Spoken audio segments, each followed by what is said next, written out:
So, you've got some money in the bank. Perhaps you have a good job or your business is performing well, or maybe you've had a bit of a windfall of some sort lately. And the big question is, what to do with that money? Well, you could leave it in the bank, but then you have inflation eating away at it on a daily basis, and that's not a very sensible option. You want to be best utilizing your money, ideally having it grow in value and generate you an income. So maybe property could be a good option for you. In the right circumstances, it always grows in value over the long term. It generates a good income that often outperforms dividends, but the market isn't the same as it was 10 years ago. Lots has changed. And therefore, if you are serious about investing in property, you need to be up to speed. You need to know what's hot and what's not in this new market and this new world.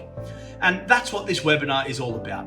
So if that's of interest to you, subscribe at the link below, and I look forward to seeing you on the webinar.